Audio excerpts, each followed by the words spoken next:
Luigi Mangione, o polêmico criminoso mais bonito, sob investigação. Na manhã de 4 de dezembro, à frente do New York Hilton, em Midtown Manhattan, converteu-se em um cenário de espanto para quem passava pela região. Brian Thompson, então CEO da United Healthcare, foi alvejado e morto em uma ação que, de acordo com as autoridades locais, apresentava claros indícios de premeditação e alvo definido.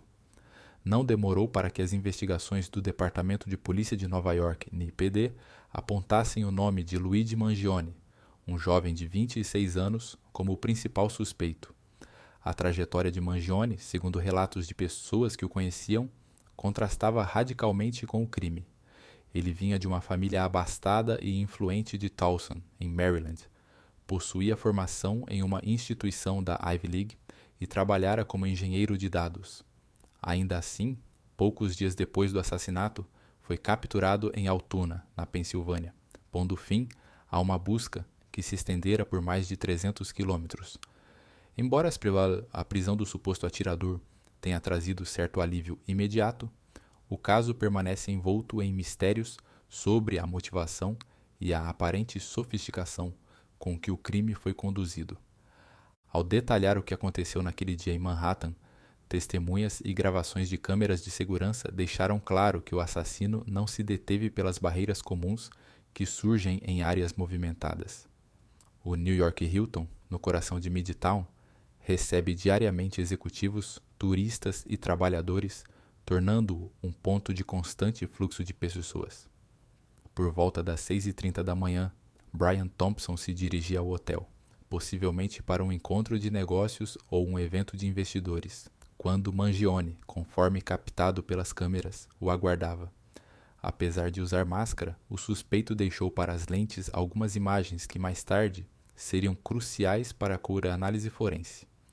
Em certo momento, pouco antes do crime, Mangione teria feito uma ligação telefônica.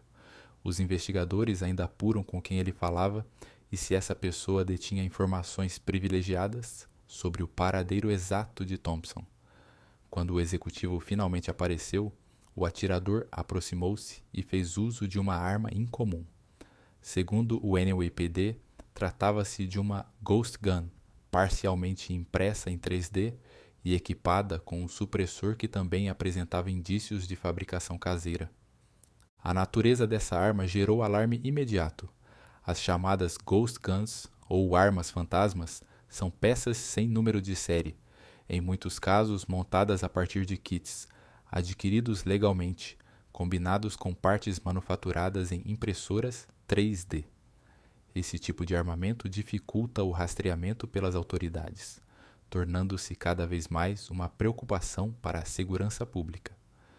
No caso específico de Mangione, peritos apontaram que a parte inferior da pistola parecia impressa em 3D, ao passo que o ferrolho, o cano e o carregador, possivelmente, provinham de componentes comprados em lojas convencionais. A adição de um supressor, também alegadamente impresso em 3D, reforça o grau de premeditação e o domínio de técnicas de fabricação que o suspeito aparentava ter.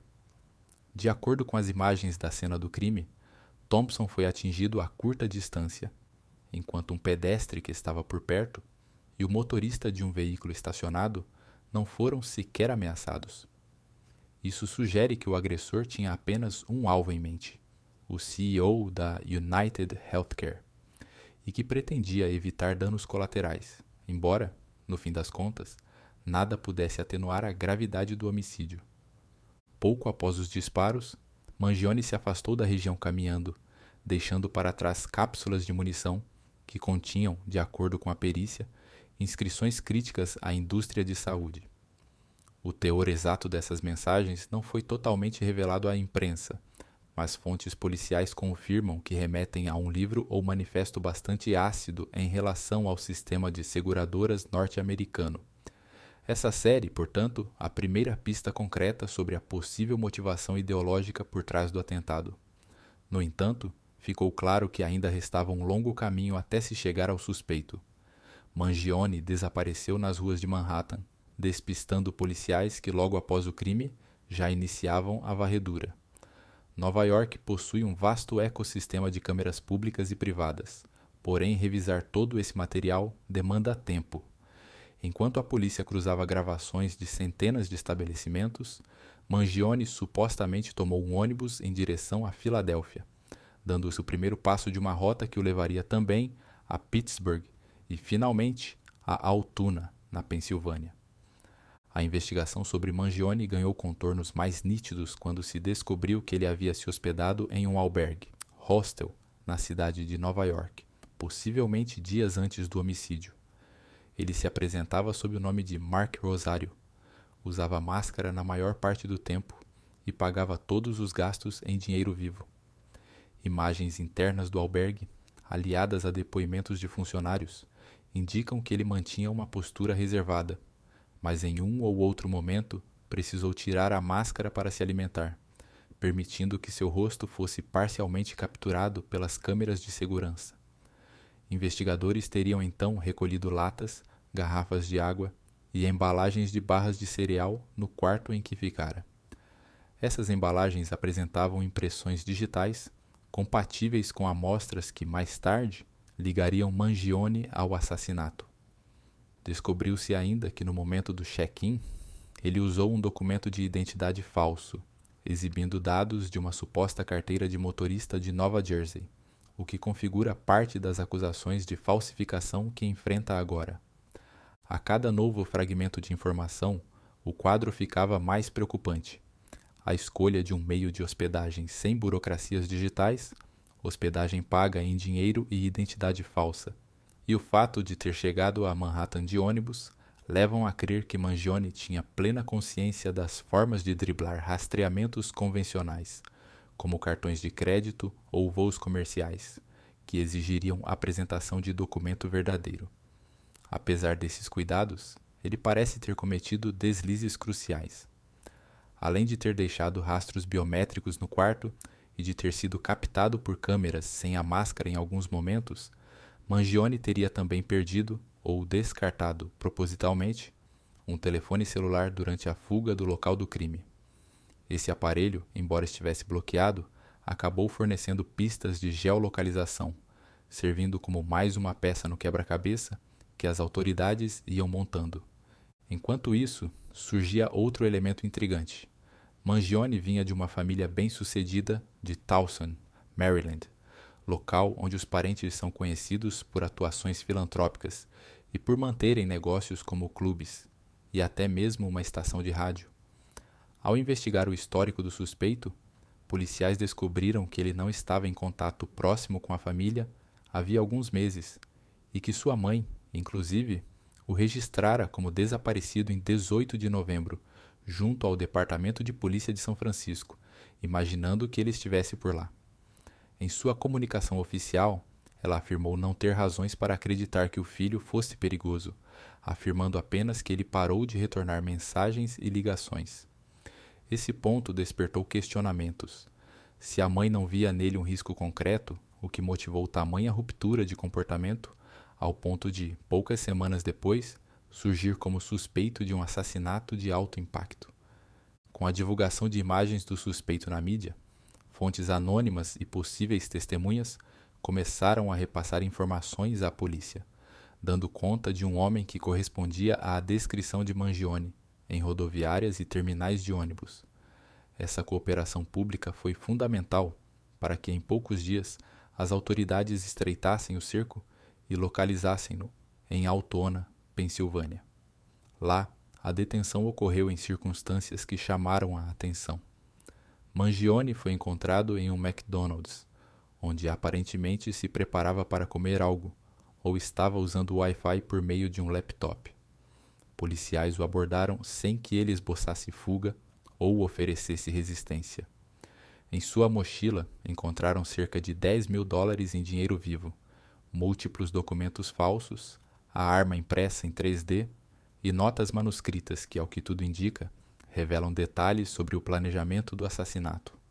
Segundo o NPD, o suspeito trazia um tipo de manifesto em que associava grandes corporações de saúde a uma suposta força parasitária na sociedade. Ele também descrevia algumas instruções ou listas de tarefas relacionadas a eventuais atos violentos, lançando a hipótese de que Thompson talvez não fosse o único alvo, ainda que não haja provas concretas de outras vítimas planejadas. Diante dessas revelações, analistas da área criminal passaram a questionar se Mangione agiu de forma solitária. O próprio manuscrito dele, segundo trechos divulgados informalmente, declarava que não contava com cúmplices, mas esse ponto permanece em aberto. O fator que mais levanta suspeitas é a precisão com que ele teria sabido do itinerário de Thompson, que estaria indo para uma reunião específica naquela manhã. Ainda não se sabe se o evento constava em algum cronograma público, se o CEO divulgara algo em redes sociais, ou se algum funcionário do hotel poderia, de maneira inadvertida, ter fornecido dados sobre o horário de chegada ou saída do executivo. A polícia de Nova York não descarta a possibilidade de Mangione ter pesquisado previamente a agenda de Thompson, uma vez que altos executivos costumam comparecer a conferências e compromissos onde seus nomes são amplamente anunciados. Após a prisão, Mangione foi conduzido a uma audiência no condado de Blair, na Pensilvânia, onde manifestou, através de seu advogado, a intenção de contestar a extradição para Nova York. Apesar disso, a tendência é de que seja efetivamente extraditado, já que as acusações mais graves, homicídio em segundo grau, posse ilegal de arma de fogo e falsificação, recaem sobre ele na jurisdição nova-iorquina. Além disso, as autoridades da Pensilvânia abriram processos adicionais, pois ele também violou leis estaduais ao portar armas sem registro e documentos falsificados. Na audiência inicial, a justiça negou-lhe fiança, considerando o risco de fuga que um indivíduo com várias identidades falsas e quantias significativas em dinheiro representa. A família de Mangione, por meio de um porta-voz e primo chamado em alguns veículos de imprensa de Nino Mangione, divulgou um breve comunicado declarando estar abalada e em choque, sem fornecer detalhes sobre as condições psicológicas ou pessoais do suspeito nos meses anteriores ao assassinato. Eles pediram orações para a família de Thompson e disseram ter conhecimento dos fatos apenas por notícias veiculadas, evitando entrar em minúcias que pudessem comprometer a imagem do acusado. Dentro desse contexto, amigos e colegas de faculdade também expressaram surpresa. Não havia relatos de comportamentos extremos que pudessem prever tal ato. Alguns apontaram que Luigi atravessara uma fase reclusa, não comparecendo a eventos sociais, nem respondendo a convites. Esse sumiço, de acordo com relatos, se intensificou ao longo de 2023, mas poucos suspeitavam que houvesse algo dessa magnitude em seu horizonte. O assassinato do CEO da United Healthcare reacendeu debates sobre a segurança de executivos de alto escalão em grandes cidades. Companhias desse porte costumam lidar com descontentamento público por conta de políticas de seguro, reajustes, negações de cobertura e polêmicas no sistema de saúde norte-americano, mas raramente se observam ações letais como esta. O fato de Mangione não ter sido cliente da empresa leva muitos a crer que se trata de um ato mais amplo contra o setor, talvez baseado em leituras críticas sobre a forma como as seguradoras atuam na sociedade. Em algumas redes sociais, usuários especulam se Mangione teria se inspirado em textos ou figuras extremistas, apontando uma possível leitura de manifestos de outros casos envolvendo violência política ou ideológica. No entanto, nada disso foi comprovado ou confirmado de maneira oficial pelas autoridades. O NPD está empenhado em mapear cada etapa dos movimentos de Mangione a partir do momento em que ele chegou a Nova York. Por isso, tem analisado não só o período imediatamente anterior ao assassinato, mas também registros de câmeras que podem revelar se o suspeito já teria estado em Midtown em dias anteriores, estudando o ambiente e os horários de Thompson. Uma das hipóteses é que ele tenha seguido os passos do executivo já há alguns dias, aproveitando a rotina previsível de grandes eventos de saúde ou conferências de mercado para saber exatamente onde seu alvo estaria. Mesmo que as ruas de Manhattan sejam densamente povoadas de câmeras de vigilância, quem planeja pode, em certos casos, identificar brechas na movimentação policial, principalmente nas primeiras horas da manhã, quando o fluxo é um pouco menor. Dentro da comunidade empresarial, o assassinato de Thompson teve forte repercussão, causando um debate sobre protocolos de segurança em viagens de executivos e sobre a exposição de agendas corporativas em sites, newsletters ou redes sociais. Muitos líderes do segmento de saúde manifestaram condolências à família do CEO, ponderando sobre o grau de vulnerabilidade a que estão sujeitos em deslocamentos diários. Alguns passaram a adotar escoltas discretas ou a reduzir divulgações antecipadas de locais e horários de reuniões, temendo que alguém possa aproveitar tais informações para tramar atentados. Embora a imensa maioria dos protestos contra empresas de seguros ou seguradoras se limite a manifestações pacíficas e processos judiciais, o caso Mangione se apresenta como um sinal de alerta extremo, pois escancara a possibilidade de um indivíduo, mesmo de forma isolada, recorrer a métodos violentos bem elaborados. Outro ponto que chama a atenção é a discussão sobre o estado mental de Mangione. Sem histórico criminal e vindo de um ambiente favorável, ele agora aparece como suposto autor de um assassinato planejado e executado com requintes de método. Não apenas a construção de uma arma feita em parte com impressora 3D, mas também a compra de peças metálicas em lojas, a confecção de um silenciador e a adoção de rotas de ônibus para evitar monitoramentos em aeroportos indicam alguém que não teve um súbito impulso, mas sim fez uma análise cuidadosa dos riscos. Amigos próximos questionam se houve um processo de radicalização, talvez alimentado por leituras de teor conspiratório e longos períodos de isolamento. O manifesto que as autoridades encontraram com ele, incluindo frases como essas corporações são parasitas e reflexões sobre o poder excessivo da indústria de saúde, leva a crer que suas crenças foram se consolidando ao longo de algum tempo, mas não se sabe ao certo se houve algum gatilho específico. Por outro lado, a própria execução da fuga foi marcada por erros ou desencontros de planejamento que evidenciam possível improviso.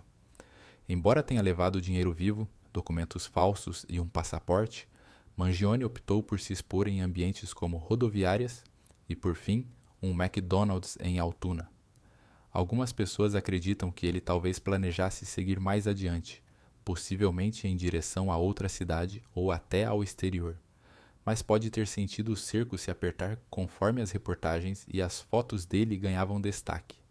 A captura sem resistência no restaurante indica também a possibilidade de ele não ter mais esperança de escapar a longo prazo.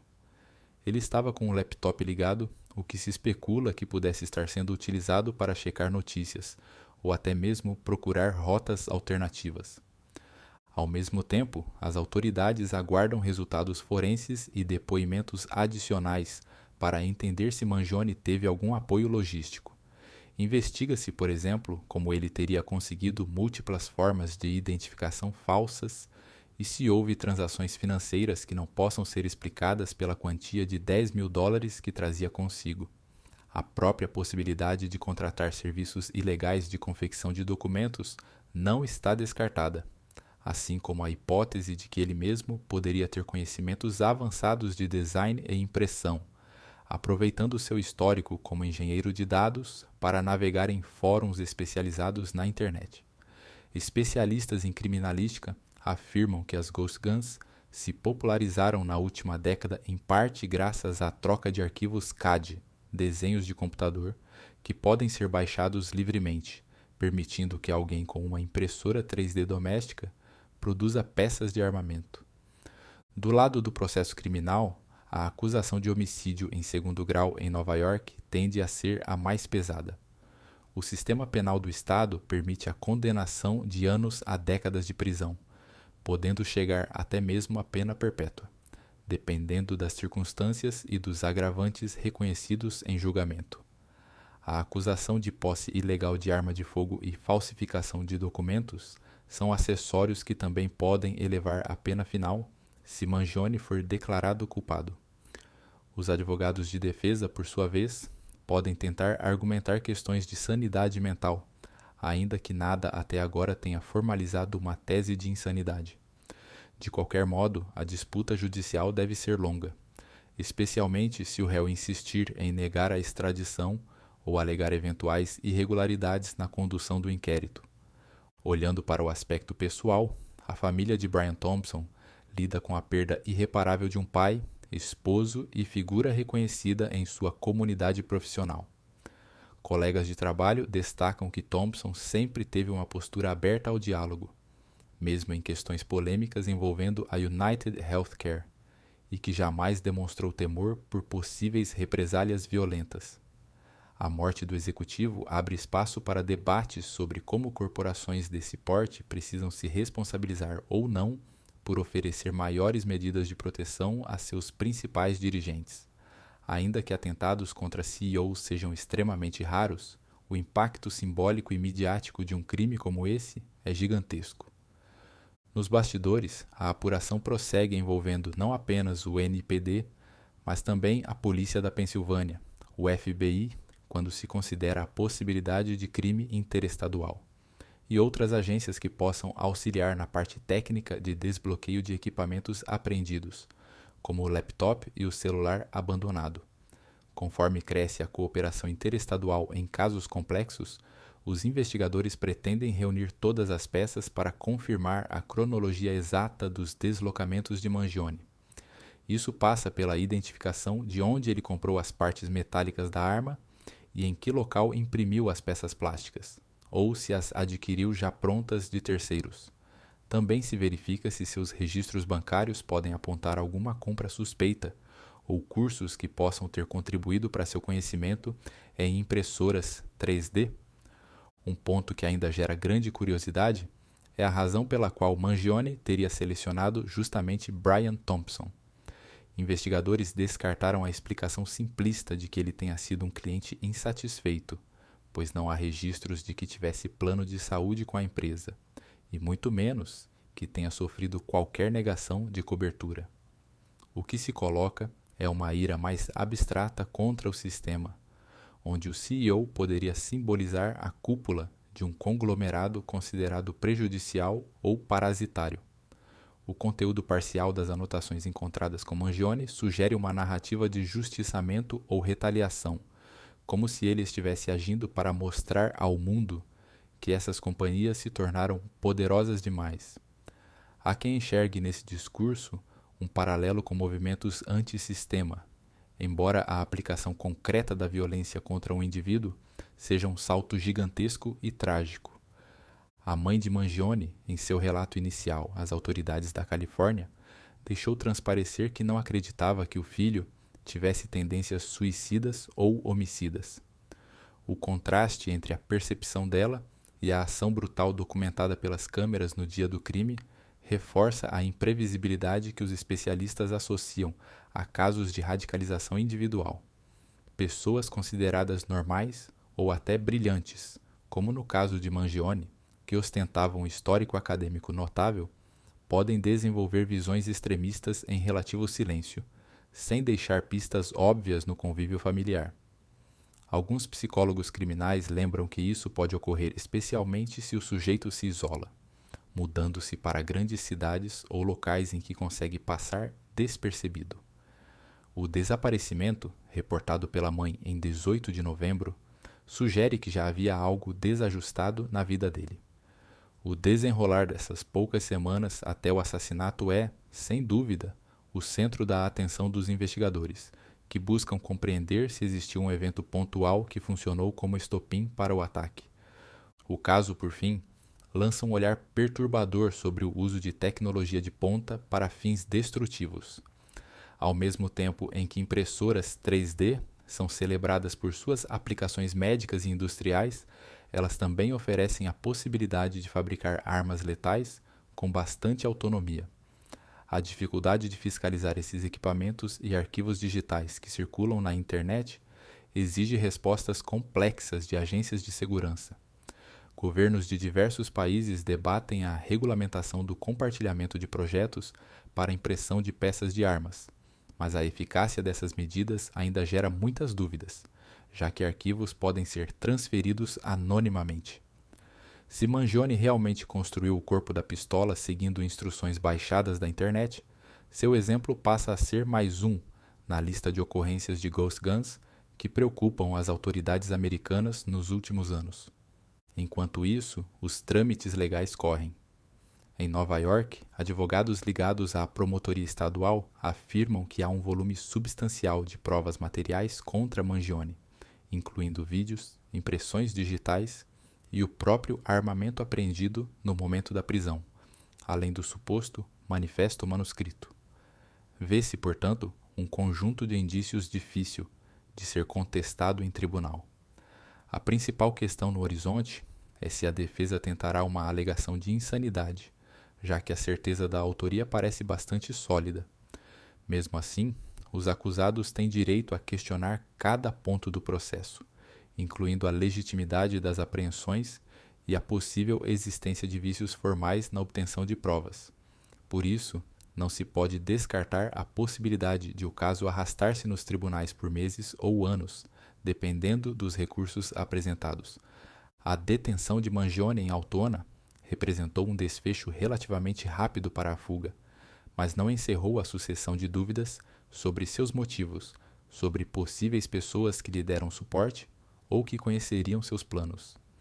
Alguns especulam que ele pretendia levar sua campanha de assassinatos a outros executivos, possivelmente de empresas rivais à United Healthcare, ou que compõem o topo do mercado de planos de saúde. O que interrompeu essa suposta sequência poderia ter sido justamente a divulgação de seu rosto e a forte presença policial nas rodoviárias, forçando-o a se esconder em locais mais afastados.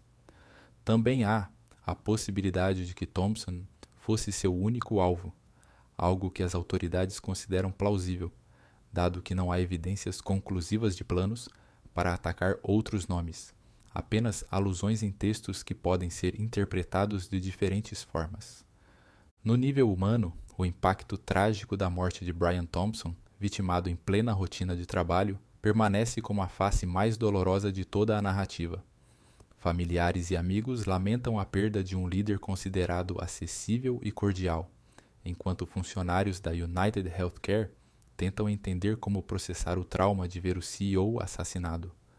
O sentimento de insegurança e perplexidade é palpável, pois mesmo em uma cidade acostumada a lidar com crimes de diversos tipos, ver um executivo de alto escalão cair morto na calçada por conta de um ato tão específico extrapola o que muitos imaginavam possível. Com o desenrolar judicial, especialistas em criminologia esperam que venham à tona mais detalhes sobre a mente de Luigi Mangione, ainda que não seja necessário compreender completamente o porquê para julgá-lo culpado. Essa é a pergunta que mais suscita interesse no público e na mídia. Como um jovem brilhante, nascido em uma família sólida, aparentemente sem histórico de problemas psiquiátricos ou criminais, teria mergulhado em um projeto de assassinato detalhado, incluindo a adoção de alta tecnologia para construir uma arma fantasma.